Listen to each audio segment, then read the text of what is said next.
in this world. And you know, the only people that really have the guns are the West, the Europeans, the Americans. They produce all the guns. The U.S. is the leading arms supplier to these thugs in the bush in these countries who use children as war fodder. Russia produces guns. Russia produces guns, and Iran produces guns, and they say Turkey produces guns. But there's no one on the planet producing as many guns and sending as many guns across the way as we are. I never knew a Pentagon officer who ever approached arms sales from a moral point of view. It was strictly national interest. Do we want influence with these people? Do we want to make money at the same time? Do we want our people to be there as a listening post? And if you sell weapons, you need people there for technical assistance and so on. No, it's a very practical matter of influence. And the death is going on in all areas. Now, but specifically, I want to talk about Nigeria. Hey, this is Janetta. Hey, you know what? I don't want to start off right away. Let me kind of cool it and tell you what I'm thinking. But you know, all the things that have been coming up lately, and you know, it's just very confusing. I wonder if you know, I would like to be up there at the gate of heaven and see all these people, all these spirits that are flying up into heaven because all this killing is going on.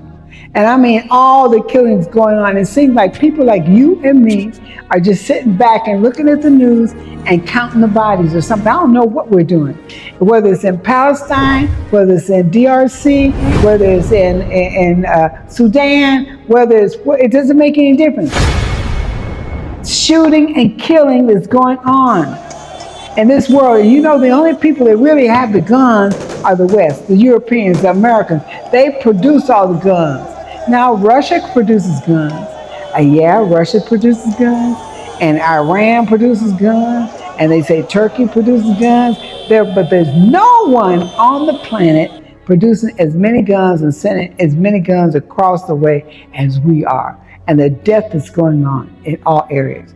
Now, but specifically, I want to talk about Nigeria. I don't believe in talking about people's presidents or country because from the country I come from, I have no right to talk about anybody's president because look at mine. I mean, really. But what I'm going to say is this. In the United States of America, they have some of the top Nigerian doctors and scientists and technologists and everything in the United States of America working for America, while at home in Nigeria, people are starving. When I first looked at Nigeria, the rate of the Naira was around about 500, 400. Now that rate of the Naira is 1,500, 1,600. A tomato costs maybe around about maybe about 1 Naira or 2, but about 300 Nairas. Now that same tomato costs 1,500 Nairas. It doesn't make sense. And there's people starving, and they got a president that is flying all over the country begging for a handout, and while he's flying in some very expensive airplanes. You know, the airplanes that the president had before he came into office, they weren't good enough, so he had to buy some more. While there are hungry people, children that can't go to school. In Nigeria right now, they got a lot of children, they can't go to school, they can't eat, and then they expect them to be good, and they talk about drugs and all that kind of stuff.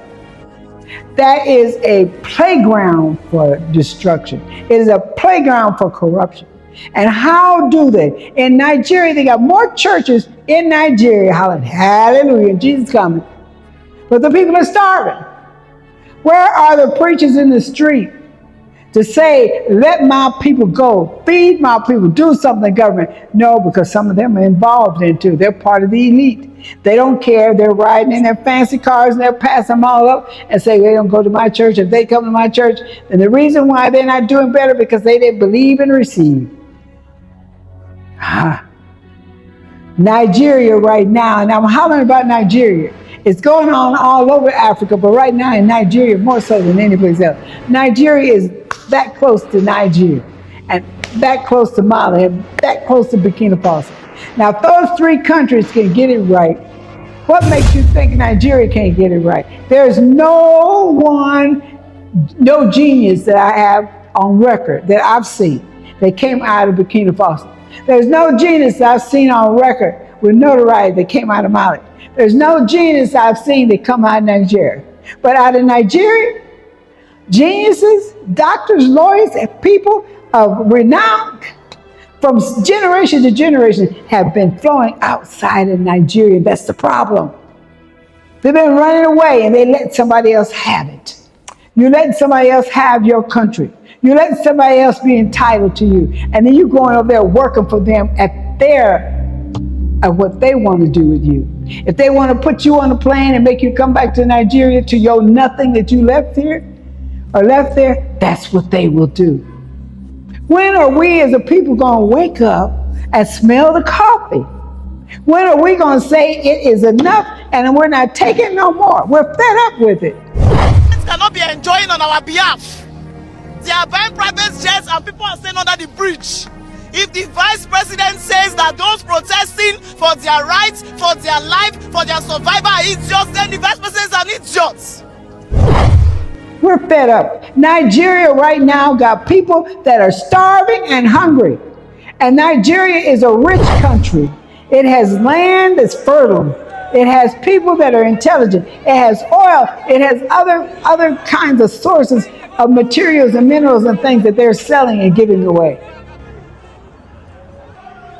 And they had nerve enough, when Niger, the country next to them, wanted to pull away. They were giving them electricity and they cut off the electricity. And people in Nigeria suffer. Because why? They decide they want to cut loose from the French and run their own country and stop being run by the West and sniffing under the butt of those Europeans and the United States of America. They want to stand up tall. When is Nigeria going to do something about it? You got all this intellectual intelligence and you're intellectual and you're very sophisticated. I met a Nigerian in the United States, didn't think he was really hot stuff and he was sophisticated. Or the woman, very proud of where they come from, Nigeria. But they're not doing a damn thing for Nigeria, sending a little bit of money home. But actually what needs to be done in Nigeria, they're not doing because they're not there. They're buying property in Nigeria. And if they don't get back, they're being buried in Nigeria. They will come to Nigeria to be buried. But right now, the richest of what they're doing, they're making the United States and Europe and Germany and every place else rich. Every place else but Nigeria. When are we going to wake up? Are we going to blame Tinubu for all of it? When are we going to take the responsibility? When are you, Nigeria, going to take the responsibility? When are you going to take the responsibility? We're in a country that enslaved us, that raped us, that robbed us, that killed us, that drugged us, that cut us in half, disgraced us, tormented us. And we're giving them the best of us. The last time they stole the best when they came over and got us as slaves and took us over there. Not that all of us that went there, we were there anyway because it's very easy. It was very easy then. We had, regardless of what you think, we had boats. We didn't wait for them to give us a boat ride. But we need to do something about it. When are we going to wake up and, like I say, smell the coffee? Nigeria, when are you going to love yourself? Nigeria, when are you going to use your genius and power within your own country? Nigeria, when are you going to do something at home, even if you don't come home? When are you going to really make it mean something? Nigeria,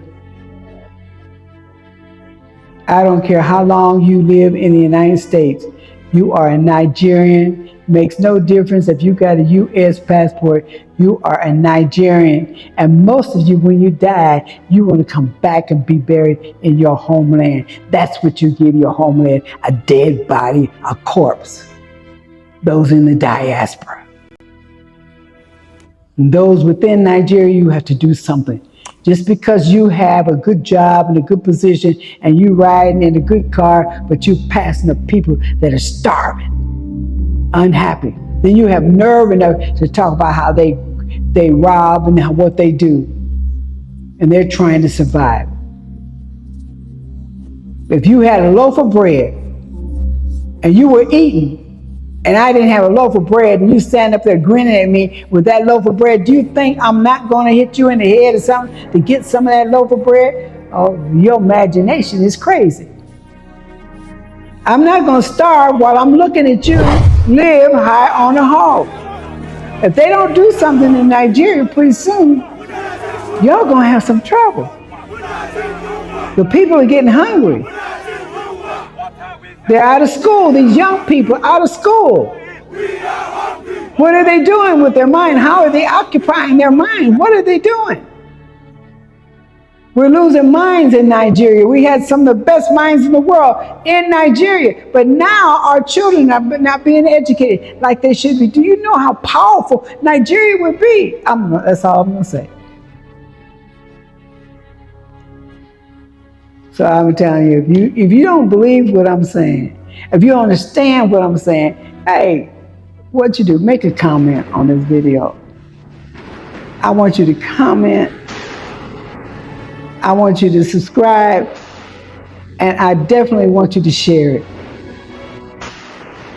And the other thing, let me just name one little other thing before I hang up, before I leave, or before I close the door. Stop arguing about Yoruba, Igbo, and Hazar and Fulani, all this stuff like that. You all are suffering. The Igbos are not even suffering any less than the Yoruba, and the Yoruba are not even suffering any less than the Hazabi, and the Fulanis are not suffering. But you are so busy fighting each other, and you could be living a high life.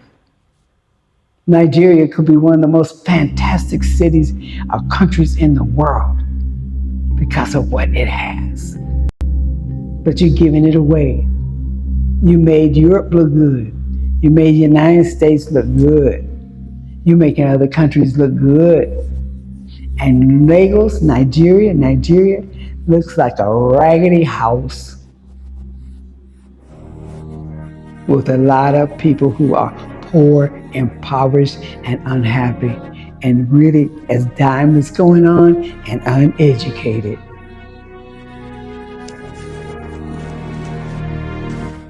Your day has come. Okay, this is Janetta. Talk to you later. See you at another time, all right? Okay, bye. Hey, this is Janetta, and you're watching Africa Speak.